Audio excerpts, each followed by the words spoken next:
julgará diante de ti, assim os desapossarás e depressa os farás perecer, como te prometeu o Senhor. Quando, pois, o Senhor teu Deus os tiver lançado diante de ti, não digas no teu coração: por causa da minha justiça é que o Senhor me trouxe a esta terra para possuir. Porque pela maldade dessas gerações é que o Senhor as lança diante de ti. Não é por causa da tua justiça, nem pela retitude do teu coração que entras a possuir a terra, mas pela maldade dessas nações, o Senhor, teu Deus, as lança diante de ti. E para confirmar a palavra que o Senhor, teu Deus, jurou a teus pais, Abraão, Isaque e Jacó. Ó Deus, tua palavra é maravilhosa, é lâmpada, é luz. Senhor, ela é rica em nos abençoar, em falar ao nosso coração, em guiar a nossa vida, em nos admoestar, consolar, confortar na caminhada da vida cristã. Pedimos, Senhor, que através desse texto lido, o Senhor fale ao nosso coração e nos use, Pai, mais uma vez, apesar de nós, que nós sejamos fiéis aos princípios e preceitos da Tua palavra. Ajuda-nos, Senhor, capacita-nos, nos auxilie, Pai, na exposição e também no entendimento. É o que oramos em nome de Jesus. Amém. Irmãos, eu inicio afirmando que todos nós gostamos de vencer. Quem aqui não se sente feliz diante de uma vitória alcançada? Desde que nós nascemos, já lá no colo da nossa mãe, nós já almejamos vitórias.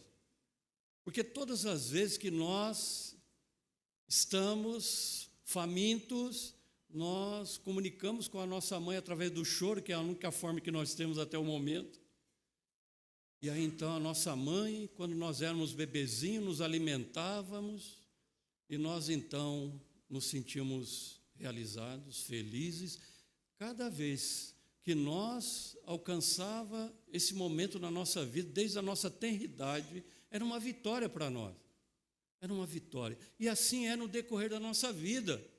Desde o nosso nascimento, estamos diante de momentos na nossa vida que nós almejamos vitórias, buscamos vitórias na nossa vida, em vários aspectos que vão surgindo no decorrer, com o passar dos anos na nossa vida, as fases da nossa vida, a infância, a adolescência, a mocidade, depois a idade adulta e também a velhice. Todas essas fases da nossa vida, irmãos, nós buscamos vitórias. Está diante de nós desafios. E como é bom quando nós alcançamos essa vitória.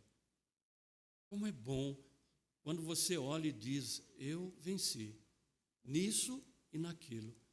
Eu alcancei sucesso, eu alcancei aquilo que eu almejava, o meu plano, o meu desejo. Durante a minha vida, eu alcancei. Mas há um grande perigo, irmãos, de nós acharmos que tudo aquilo foi por causa da nossa capacidade, da nossa sabedoria, da nossa inteligência, das nossas estratégias. Esse é o grande perigo que a gente corre no decorrer da nossa vida.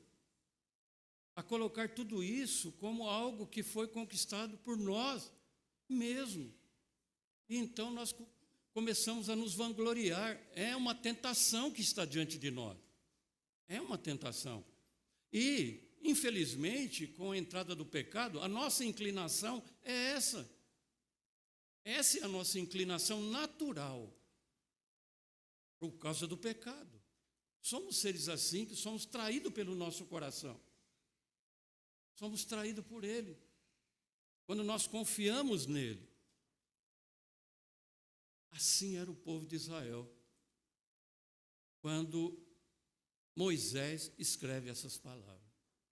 Eles estavam diante de um momento significativo, entrando na terra prometida para possuir aquela terra. Estava diante deles mais uma batalha a ser vencida. Estava diante deles mais um desafio. E Israel, creio eu, nunca aprendeu essa lição. De que tudo que eles conquistaram veio da mão gloriosa de Deus, de Yahvé, o Deus de Abraão, de Isaque e de Jacó. Eles não aprenderam essa lição. Deus muitas vezes insistia com eles, levando-os a lembrar de tudo aquilo que havia acontecido já, e eles esqueciam.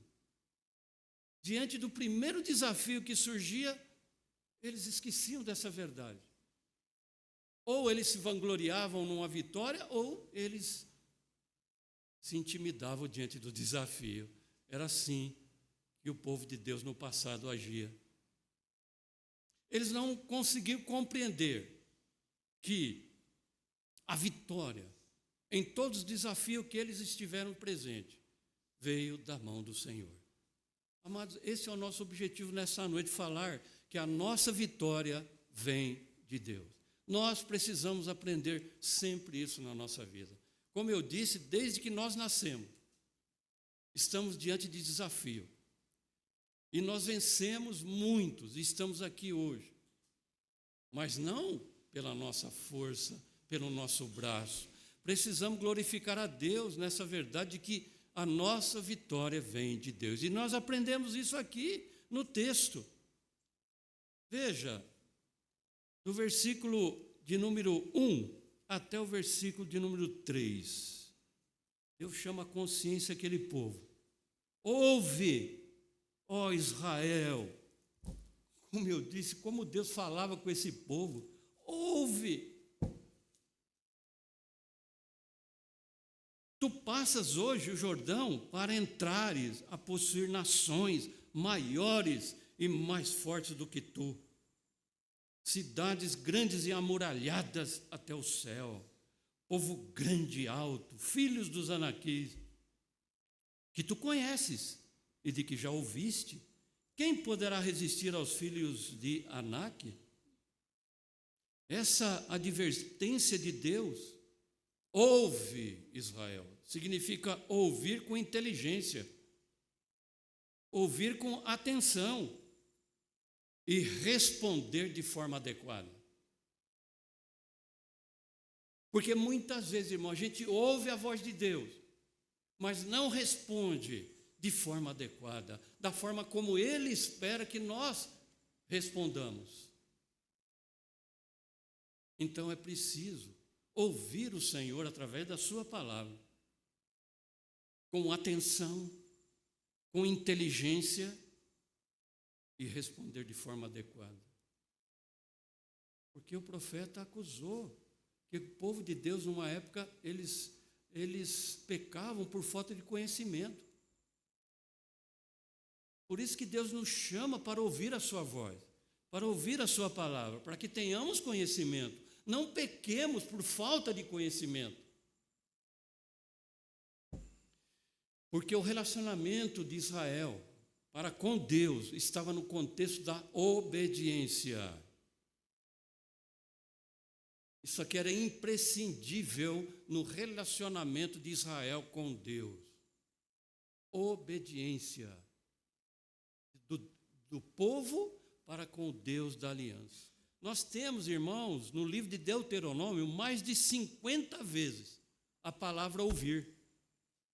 Não é por acaso que está aí no texto, no livro, mais de 50 vezes a palavra ouvir. Atentar.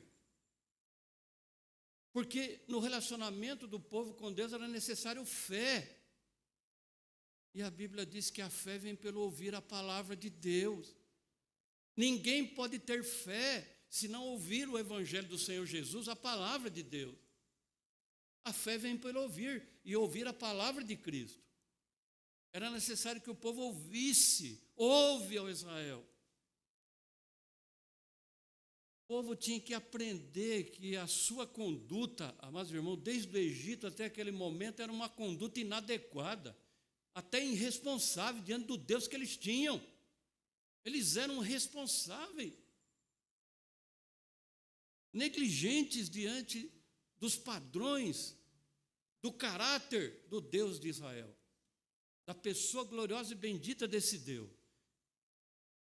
E deixou diante dele, então, a sua palavra, para que pudesse, então, nortear a vida daquele povo, a sua longanimidade, a sua benignidade, a sua misericórdia, a sua bondade e outras virtudes e atributos de Deus para com aquele povo. Então, na expectativa de possuir aquela terra, Deus, o Deus da aliança, garante a eles que eles alcançariam êxito na empreitada, para, diz o texto, entrares e possuir nações maiores e mais fortes do que tu. Eles iriam desapropriar aquelas terras, eles iriam expulsar os habitantes daquela terra que eram maiores do que eles, em quantidade e em tamanho. Eram fortes. E seria um grande desafio para aquele povo de Deus. Seria um grande desafio, mais um. Mas qual é a experiência que eles tinham com Deus? Qual é a experiência que nós temos com Deus, irmão? Aquele Deus que diz assim: agindo eu, quem impedirá? Esse é o nosso Deus, que nos chama para desafios que temos na nossa vida, e nem sempre nós ganhamos, é verdade. Na caminhada da vida, da nossa vida, irmãos amados, nem sempre a gente vence. O problema é como nós vamos agir quando nós não vencermos. Porque até mesmo a nossa derrota está no propósito do Senhor. Até a nossa derrota está dentro do propósito de Deus. Ele quer nos ensinar, porque Paulo diz lá em Romanos, todas as coisas contribuem para o bem daqueles que amam a Deus, daqueles que são chamados segundo o seu propósito. É aí que está a chave do versículo. Daqueles que são chamados segundo o seu propósito. Em tudo, até na morte, Deus tem um propósito na nossa vida. Na enfermidade, na cura ou não na cura. Deus nem sempre cura, mas em tudo Ele é perfeito no que faz. Nós precisamos entender isso para que nós possamos, irmão, mesmo quando a gente achar que perdemos alguma coisa, a gente falar: em Cristo nós somos mais que vencedores. É isso que o povo tinha que aprender. Aquelas nações eram fortes. Mas, irmãos, quando as adversidades da vida surgem diante de nós, trazendo a perspectiva da derrota, elas se tornam, na mão de Deus, oportunidade para o sucesso.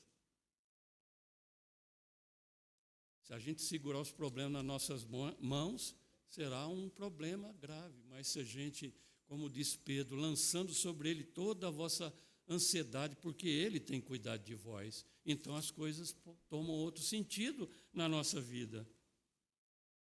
Versículo 2, ele diz que aquele povo era grande e alto, filho dos Anaquins, que tu conheces, que já ouvistes. Quem poderá resistir aos filhos de Enaque? Os Enaquins eram uma raça de gigantes, era uma raça de guerreiros e gigantes, que ocupavam as terras do sul de Israel, perto de Hebrom, antes da chegada dos israelitas. A gente vê, amados irmãos, no livro de Josué, no capítulo 15, versículo 13 e 14. No decorrer da conquista de Canaã, Josué expulsou os Enaquins.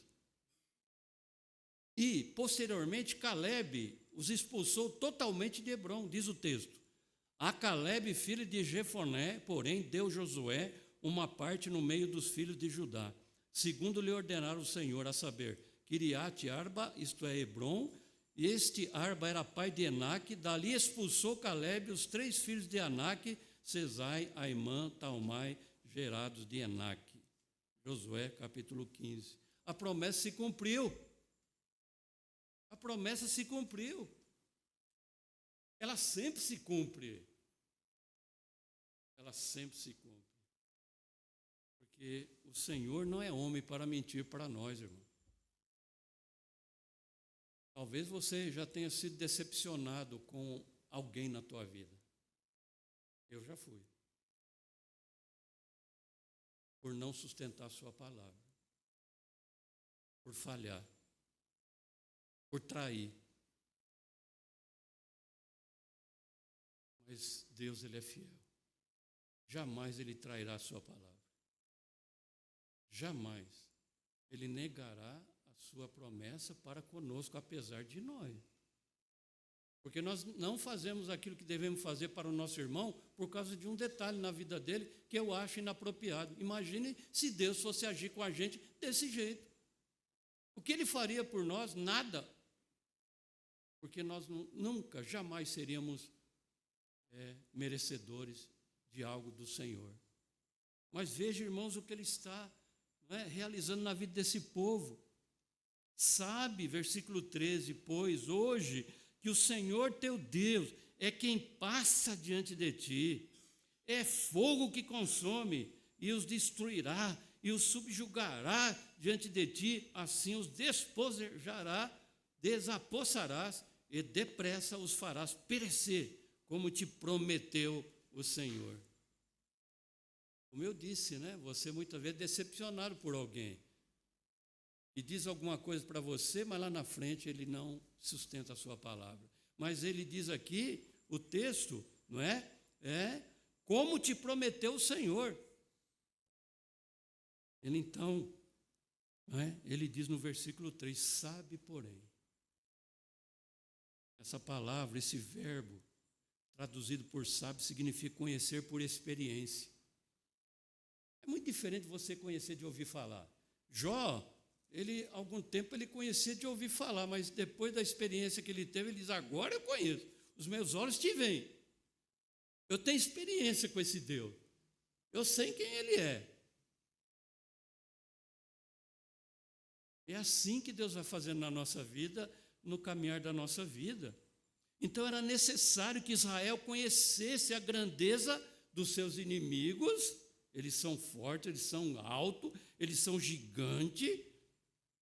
Mas também era necessário que eles conhecessem o poder do Deus que eles serviam. Irmãos, nós não podemos subestimar o inimigo. Nós não podemos subestimar o inimigo. No entanto, a gente não pode ser levado a descrer do poder altíssimo do nosso Deus contra toda a adversidade e contra Satanás, que ele já venceu na cruz do Calvário. É um inimigo que ainda nos ataca hoje, nos tenta, quer destruir a igreja, quer arrefecer a nossa fé, quer desanimar a gente de vir para a igreja, de servir a Deus, de trabalhar na igreja. Ele quer fazer isso com a gente. Mas o nosso Deus é vencedor. Nosso Deus é o Todo-Poderoso. Israel tinha que aprender isso. Amados irmãos, que povo obstinado é esse de Israel no Antigo Testamento?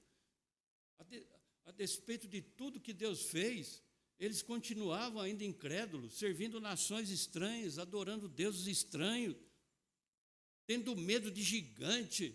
Lembra dos espias, né?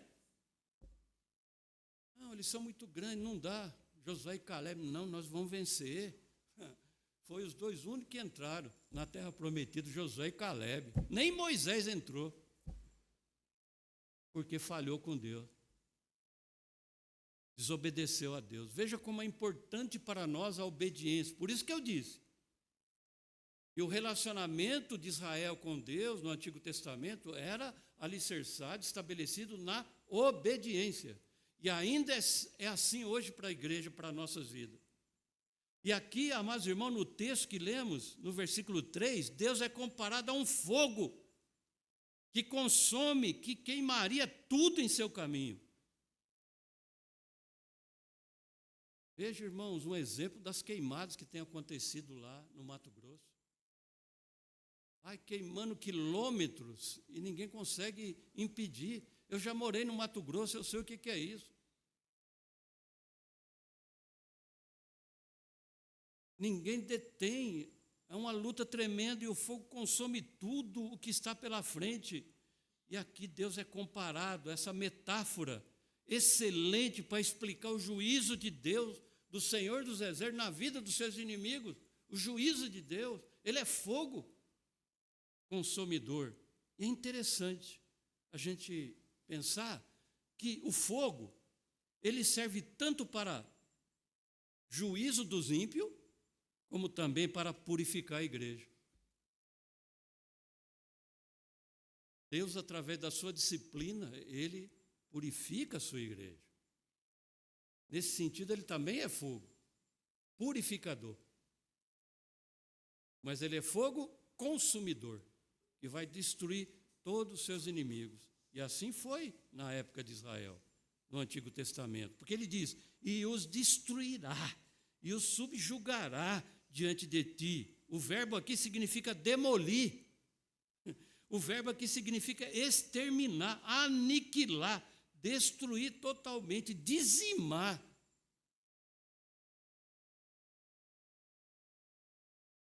Dura coisa cair na mão do Deus vivo, diz a palavra de Deus. E os inimigos da igreja haverão de provar o juízo desse Deus que nos chamou das trevas para a maravilhosa luz. Os inimigos da igreja irão provar desse fogo consumidor do nosso Deus no juízo final. Eles vão saber quem é o nosso Deus. Os nossos inimigos que atacam a igreja de todas as formas vão entender que o nosso Deus é o Todo-Poderoso, que julga com retidão e com equidade todos os povos, todos os líderes, todas as autoridades estão debaixo da mão do Senhor. Ele inclina o coração do rei, diz a palavra do Senhor. Esse é o nosso Deus. Por isso nós não temos que temer os desafios da vida, as enfermidades, as lutas e mesmo o luto, porque ele não será o fim na vida daqueles que têm Cristo. Mas é o início de uma nova etapa gloriosa na vida daquele que partiu com Jesus. É diferente, irmão. É por isso que nós somos chamados pelo mundo de loucos. Mas nós somos salvos pela loucura da palavra da cruz. Onde está o sábio, a tua sabedoria, diz Deus? Onde está? Porque o mais sábio neste mundo é louco diante de Deus. O mais sábio deste mundo é louco diante de Deus. E ele então, diz ao seu povo, eu vou como um fogo para consumir, destruir os teus inimigos. Versículo 4, quando, pois, o Senhor teu Deus os tiver lançado diante de ti, não digas no teu coração, por causa da minha justiça é que o Senhor me trouxe a essa terra para possuir, porque pela maldade dessas gerações é que o Senhor as lança diante de ti. Então agora o nosso Deus adverte o seu povo a não atribuírem a vitória ao seu próprio mérito, mas à justiça de Deus, não a nós, nossa justiça. O profeta Isaías, no capítulo de número 64, versículo 6, ele diz assim, todos nós somos como o imundo, e toda a nossa justiça como trapo de imundícia. Todos nós murchamos como a folha, e as nossas iniquidades como um vento nos arrebatam. Veja, amados irmãos, a insignificância daquele que não teme a Deus. Veja, irmãos, a insignificância daquele que atribui a ele a capacidade da vitória, a sua justiça, a sua inteligência, os seus méritos, suas qualidades, suas atribuições qualquer. Ele diz que não é nada, é como uma flor que murcha. Nesse sentido, irmãos, ninguém é melhor do que o outro. Ninguém é melhor do que o outro. Não há acepção aqui. É por isso que Deus, lá em Tiago, ele diz que nós não podemos fazer acepção de pessoa. Porque todos nós estamos na mesma situação. Amados irmãos, todos nós dependemos da misericórdia de Deus. Todos nós estamos perdidos e fomos achados como o filho pródigo. Não há diferença diante de Deus em relação a isso. Então, em nossa natureza, nós somos injustos diante de Deus. E Ele não nos trata com parcialidade. Se achamos que temos algum valor a mais do que o meu irmão, isso é autojustiça. Isso é autojustiça. Quando nós alcançamos, irmãos amados, uma vitória na nossa vida, seja qual for o setor, a área que você alcançou essa vitória, ela vem de Deus. A nossa vitória vem de Deus, irmão. Porque Ele garante isso para nós. Quando nós alcançamos esse sucesso, corremos esse risco de sermos traídos pelo nosso coração e atribuir toda a nossa suficiência e capacidade, e esquecemos que a nossa suficiência vem de Deus. O apóstolo Paulo, ele disse isso na sua segunda carta aos Coríntios, capítulo 3, versículo 5, ele diz: não que por nós mesmos sejamos capazes de pensar alguma coisa, como se partisse de nós. Pelo contrário, olha o que ele diz agora: a nossa suficiência vem de Deus.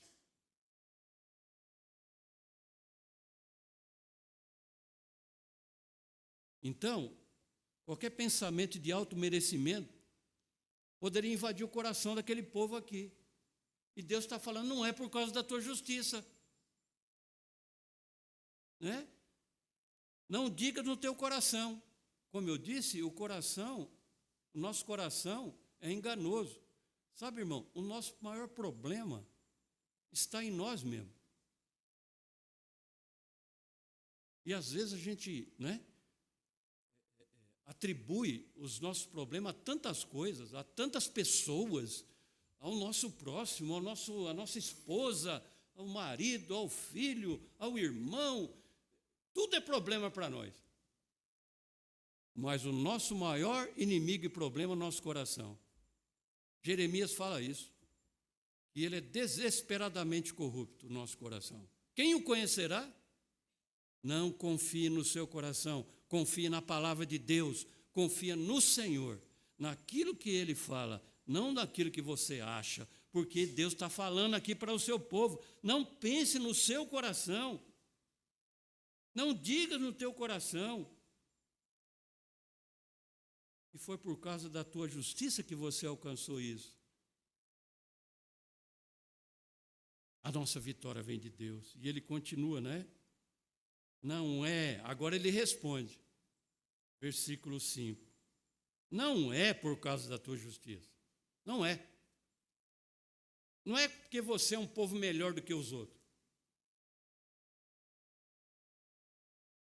nem pela retitude do teu coração, que entras a possuir a sua terra, mas pela maldade dessas nações é que o Senhor teu Deus as lança diante de ti, e para confirmar a palavra que o Senhor teu Deus jurou a teus pais, Abraão, Isaque e Jacó. Então, Moisés tinha que deixar bem claro àquele povo a sua indignidade de receber o favor de Deus,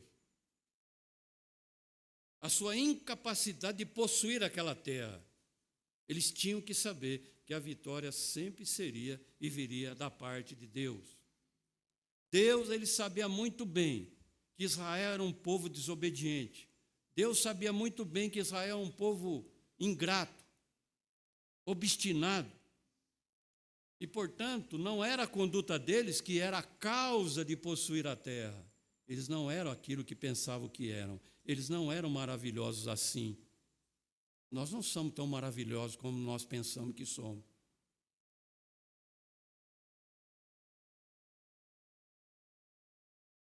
Basta vir uma enfermidade, basta vir uma derrota e a gente já vai demonstrar quem é que nós somos. Fracos, limitados, e que se não for a mão desse Deus glorioso nos socorrer, como socorreu Israel aqui, nós seríamos abatidos pelo nosso próprio sentimento de tristeza, pelo nosso próprio sentimento de desânimo que abate a nossa vida na hora de uma grande dor que nós passamos, de uma crise familiar, financeira ou da nossa saúde, amados irmãos.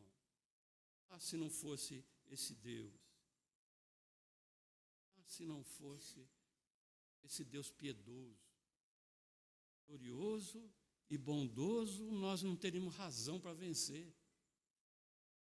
Aliás, nós não venceríamos, porque assim como Israel, nós também não somos tão piedosos assim como nós pensamos. Nós não somos tão piedosos como nós pensamos. Porque a hora e outra o nosso pensamento está nos traindo também. E aí a gente vê quem que nós somos. E Paulo diz, eu sou o que sou pela graça de Deus. Nós somos o que somos pela graça de Deus. Nós somos alguma coisa por amor de Deus. Nós só vamos entrar no céu pela graça de Deus.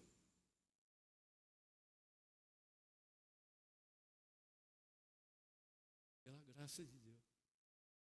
Um favor que nós não merecíamos, mas que fomos alcançados por Ele.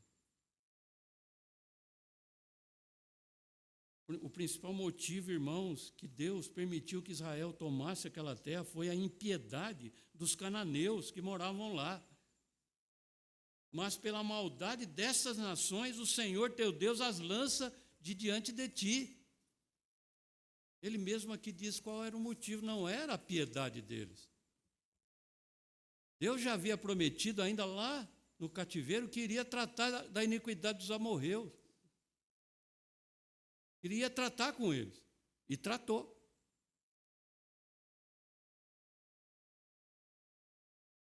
Mesmo lá no livro de Gênesis, capítulo 15, diz assim, na quarta geração, versículo 16, na quarta geração, Deus já está, Ele é onisciente, Ele sabe todas as coisas, como eu disse, né? Ele já conhece tudo antes que aconteça, porque Ele do nada fez todas as coisas. Lá no livro, na carta aos Hebreus, diz que Deus do nada, pelo poder da sua palavra, tudo foi feito. E a gente olha em Gênesis e vê isso claro. E disse Deus, haja luz e houve luz. E disse Deus. Por isso que Deus diz a Israel e a nós, ouve, ó Israel, eu vou dizer, eu vou falar com vocês, ouve. Porque disse Deus, haja luz e houve luz. Um dia Deus disse isso para você, haja luz no teu coração e houve luz. Porque Jesus salvou a tua vida, Ele é a luz do mundo. Quem me segue de Jesus não andará nas trevas, pelo contrário, terá a luz da vida. E disse Deus, haja luz e houve luz. Quando Deus, Ele apresenta Jesus a nós, é algo irresistível. Não há coração duro para que possa resistir o chamado eficaz do Senhor. Agindo eu, quem impedirá? Um dia, amados, nós também éramos duros de coração, mas nós fomos quebrantados. Estamos aqui louvando e adorando a Deus. Nosso coração foi quebrantado pelo poder do Espírito Santo em aplicar em nós o Evangelho do Senhor Jesus, nos fazendo enxergar a verdade da nossa situação, do nosso pecado, da nossa condenação e da salvação gloriosa do Filho de Deus, que nos amou e a si mesmo se entregou na cruz por nós. Nossa vitória vem de Deus. O céu é uma vitória alcançada pelo Senhor para nós. Ele preparou esse lugar para nós e Ele mesmo é que nos ajudou a entender isso. Ele mesmo que nos capacitou a compreender que o céu é o nosso lugar, porque Cristo morreu para que Ele fosse preparar lugar e Ele voltará e receberá cada um de nós para que aonde Ele está, estejamos também um dia todos nós. Era preciso, irmãos, que aquele povo compreendesse, mas eu digo que Israel insistia em não aprender que a vitória vinha do Senhor. E aqui ele termina, né, irmãos? No versículo de número 5, ele termina o versículo dizendo: para confirmar, olha bem, para confirmar a palavra que o Senhor teu Deus jurou a teus pais Abraão, Isaque e Jacó. Imagina o nosso Deus jurando. Quando a gente quer, quem sabe, dizer a alguém que você vai cumprir alguma coisa, você fala: eu juro. Quem é nós para jurar? A Bíblia diz que nós devemos jurar nem pela terra, nem pelo céu, por nada.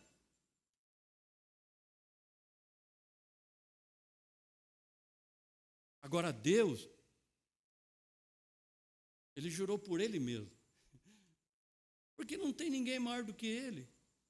Ele se comprometeu a cumprir a sua aliança de salvação para com o seu povo. E Ele confirmou na vida de Israel ali, na entrada da terra prometida. Ele cumpriu para Moisés, para Josué, começando em Abraão, o pai da fé, Isaque e Jacó, e vem assim Deus confirmando a sua palavra para Davi, para Moisés, e vai ele confirmando o seu juramento até chegar nossos dias. Então agora, aquele ato, naquele momento da história do seu povo, era a prova da confirmação da aliança de Deus. Eu digo, irmãos, que Deus não tem que provar nada para nós. Quem tem que provar alguma coisa para Ele somos nós. Se nós vamos ser obedientes a Ele ou não. Mas Ele aqui, ele confirma a sua palavra. Ele confirma a sua palavra. Suas ações, elas são perfeitas, dignas de confiança, porque é um caráter do Deus santo, santo, santo. Aqui Deus é fiel à sua própria palavra. É um ato da sua graça para um povo obstinado que não merecia nada, assim como eu e como nós. Então não é, amados irmãos, pela nossa justiça que nós fomos salvos, mas é pela graça de Cristo Jesus e a justiça de Cristo que foi colocada em nossa vida. Veja o que Paulo diz na segunda carta aos Coríntios, capítulo 5, versículo 21, para encerrar. Aquele que não cometeu pecado, Jesus, Ele o fez pecado por nós, para que nele, Jesus, fôssemos feitos justiça de Deus. Por isso, quando você olha lá no livro de Isaías, que diz que a nossa justiça é trapo de imundícia, a gente olha agora para a justiça de Cristo, que é perfeita, porque Ele atendeu a tudo aquilo que Deus requeria. Ele foi fiel até a morte, morte de cruz. A sua morte foi em nosso lugar. E a sua vida foi aplicada a nós.